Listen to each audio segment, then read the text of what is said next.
let's try running the same command in Workbench to create our table. So I'll type in create table, and the name of the table that we selected just a while ago was customers. Now I go to the second line. I'll type in the parentheses. The name of my first column is name. Data type is varchar. Oops, the data limit is 50. Put a comma in between. On the second line, I will type in name of my second column, which was age. The data type is int. Close the parenthesis. Put a semicolon at the end. Now I select the whole command and hit the run button. Here we can see that there is no error, which means our customers table is created in our system. Now, how are we going to find out that our table was actually created?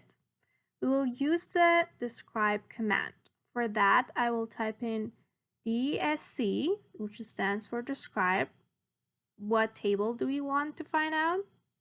Is customers table. Type in customers, semicolon at the end, and in the output area, I can see that my table has two columns, name and age, and the data types, that is varchar and integer. So our first table was created. Here is one example of how a registration form, which is our user interface in frontend, will be connected to this table in the database in the backend side of the computer infrastructure. Now, let's say we fill in this form. We put some values in here. Once we click on the registration button, all these values will be stored in this table, each one inside the associated column. So first name will go into first name column, last name will go into last name, and then address and phone number. All this information will be inserted into this row here.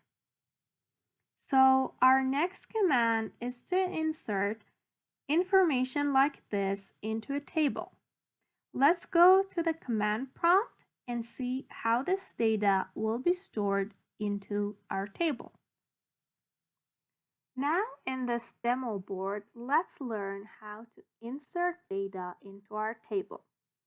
For example, we have this sport shop database, and inside this database, we have a table called customers. And our table has two columns. First column is name and the second column is age. Right now, our table is empty. Now we want to insert some values into these columns. So let's see how we do this. The command we need to use here is insert into. So I'll type in insert into. Now, where do we want our values to go? They should go inside customers table. I've highlighted customers here. Now, which columns do we want our values to go into? We will type in the name of our columns. The first one is name.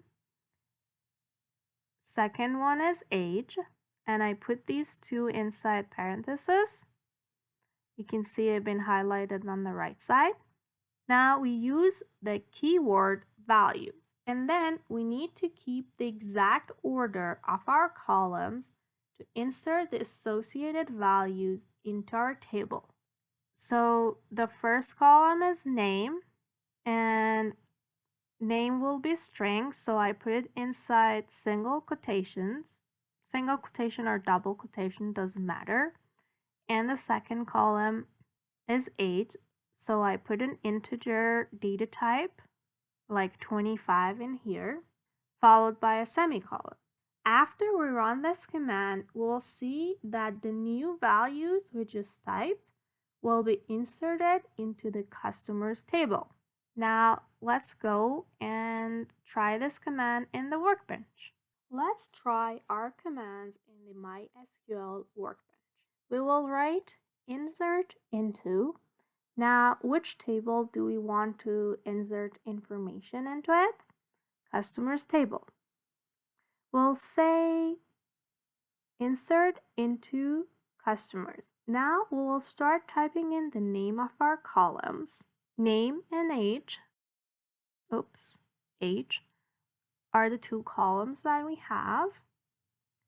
Then we'll start putting values in. What values do we want to include in our table? Name is varchar, so I put it as a string. And for that, I put it inside single quotation marks. So I have Mark as my name and age is 25. Then I put semicolon at the end, and we can see in our table that I have two columns, name with character limit of 50, and I'm using 4 characters here, and age as an integer. Now let's try running this command. I highlight these 2 lines and I press on run button. Okay, there are no errors, which means my command ran successfully. Now we want to confirm that our values are actually inserted into our table. To do so, we need to write another command.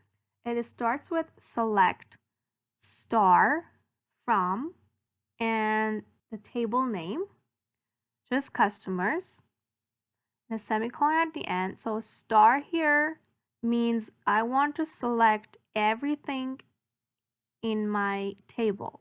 So I highlight this line and I execute it, and we can see that the values that we selected have been inserted into our table. Mark under name and 25 under age. Okay, so far we have learned how to insert a single value into our table. What if we want to put multiple values into our table? For that, we need to type in the same thing. So I type in insert into, the name of my table is customers. I have 2 columns, name and age, and select values. Now inside the parentheses, we can keep adding our values. First value is name as a string, so I put it in quotation mark, and 30 for age, followed by a comma. And the second value I want to put into my table, I put Tom as a name, 25 for age, and I'll add another value in, Emily for name, and 24 for age. In this case, we're trying to insert 3 values into our customers table. Now I run this command, hit a run button, no errors. Again, we can go and select everything from our customers table to see if our table is updated. So now, here we go. We have 4 columns, 4 names, and the new values I just inserted into the table. Now let's do some more exercising by creating another table. We have to follow the same rule. The name of my table here is online shop. So I'll type in create table online shop. Our first column is item. Data type is varchar. The second column, I'll put it as color. I'll select varchar again. I'm choosing 50 for character limit. The third column I'm adding here, data type varchar. Now let's say I want 20 for the character limit, and let's add another column called price, and because it will be a number, I'll choose integer for it, or int. The red X means we have a syntax error here. In this case, we know we should place our columns inside parentheses. So by doing so, I don't see any error. Now that's good. I select my entire command, create table command, and I execute it. Good. I don't see any errors. Now let's try describing this table. Type in DSC, table name online shop, semicolon at the end, and I run it, and I can see all the columns have been created in my table. Now we want our table to have some values. We'll define all these values one by one. So I want to insert some values into my table. I'll type in insert into, table name is online shop. Now I want to have 4 columns here: item, color, brand, price. Now we will define all these values one by one. First value for item, I'm selecting ball as a string. Second column, I'm putting in white for color. And let's say our brand name is lavender. It's a string and a number for price. Let's say it's 20. Now close the parenthesis with a semicolon at the end and select my table and run it. I don't see any error. I want to confirm that the values have been inserted into my table. I'll type in select star from online shop, execute this command.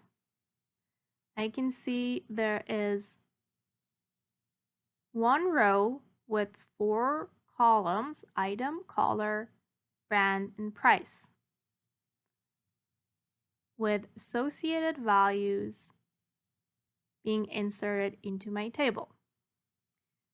Now, let's say I don't want price to be included in my table. So I drop price and I'm just putting different values for item, Maki for item, green for color. Let's keep the brand name the same, lavender. So you can see here, I don't have any price as my column.